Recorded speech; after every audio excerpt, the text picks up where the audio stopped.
Alamin natin ang latest mula sa Taipei, Taiwan. May ulat on the spot si John Consulta. John? Yes, June, karating lang nga yung 8-man team ng National Bureau of Investigation dito sa bansang Taipei. Sa pangunguna nga itong si Attorney Daniel Daganzo na siya namang head ng Foreign License Division ng NBI o yung NBI Interpol. Sa ating panayam kay Atty. Daganzo sa kanyang pagdating ay tiniyak ng NBI sa alisunod na rin sa utos ng kanilang direktor na si Director Attorney Donatus Rojas na patuloy yung kanilang pagiging pagsisikap na makuha ang mga detalye ng nangyaring insidente. At nangako itong si Atty. Daganzo na ang NBI ay magiging impartial dito sa kanilang sinasagawang investigasyon.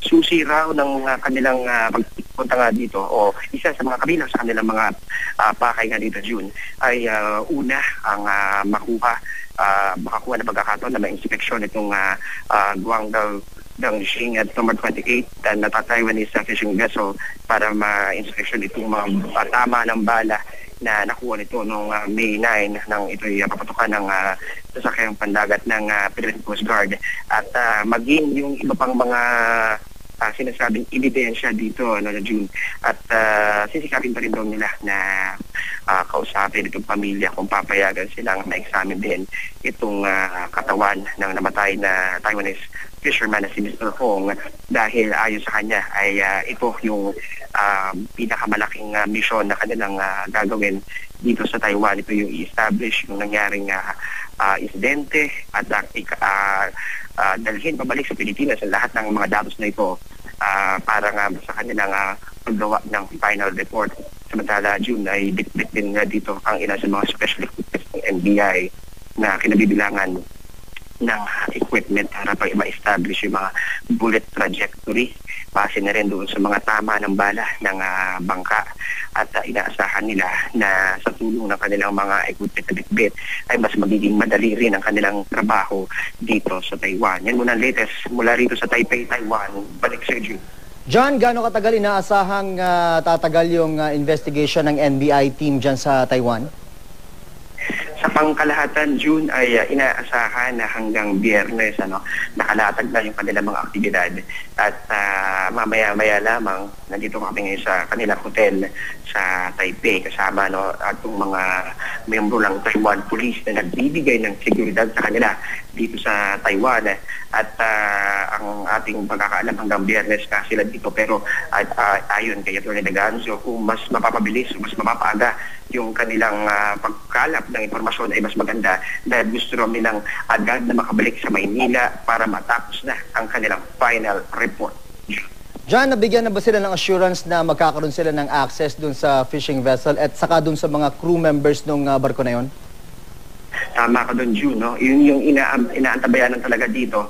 In fact, yung doon sa Kaohsiung province ay nag-aabang na raw ang mga otoridad doon dahil bukas, June, yung naka-schedule na pagdalaw o inspeksyon ng mga tauhan ng NBI kasama itong mga opisyal ng Taiwanese government para personal na may inspeksyon masilip yung lagay ng Taiwanese vessel at the same time ay ma-examine yung mga tama ng bala.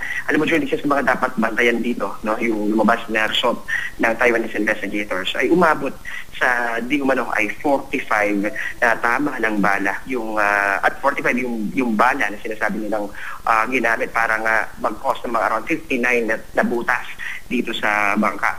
Pagkatapos ng inspection ng NBI ay makikita natin kung magkakatugma o merong pagkakaiba ng bahagya o malaki yung magiging resulta nito. Pero sa bandang dulo, ang pinakamahalaga daw talaga, June, ay dito sa mga Taiwanese investigators kasama sa kanilang uupuan ngayong araw sa kanilang paglalatag ng kanilang mga pag-uusapang ebidensya.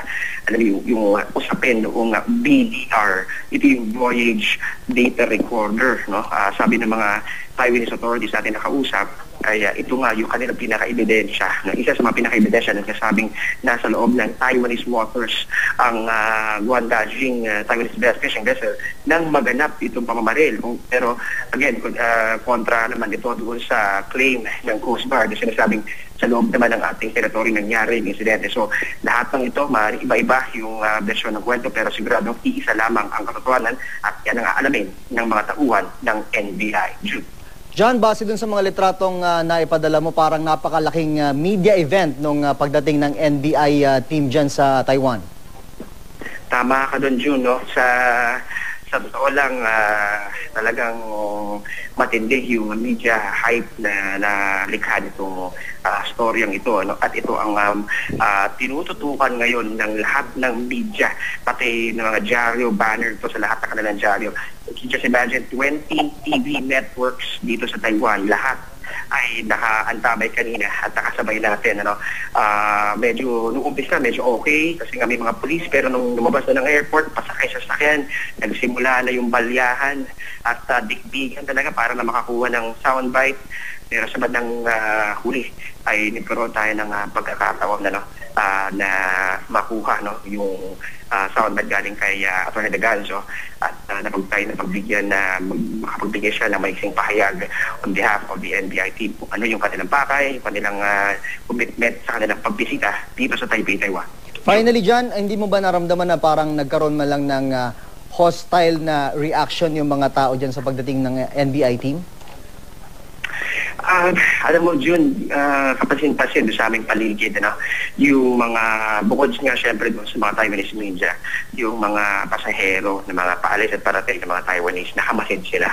At narinig natin na meron tayo kasamang interpreter at yung mga napag-uusapan talaga ay talagang matunog na matunog kung usapin dito sa ginagawa ng investigasyon. At itong pagbisita ng NBI, ang sinisilip ito dito sa Taiwan ngayon, June, ang kurso ng karamihan natin mga nakakausap, umaasa sila na magiging impartial talaga itong investigasyon na gagawin ng NBI para matuldukan na itong sigalot. Yung una, yung kawalan ng liwanagan, kaliwanagan kung ano ba talaga nangyari, saan nangyari, at sa bandang huli ay sa oras na mailabas na yung talagang lalabas sa report, ay posibleng ito na yung maaaring maging dahilan para tuluyan ng bumaba at mawala, mawala yung tensyon sa pagitan niya ng Taiwan at Pilipinas. Maraming salamat, John. Yan po si John Consulta, nag-uulat ng live mula sa Taipei, Taiwan.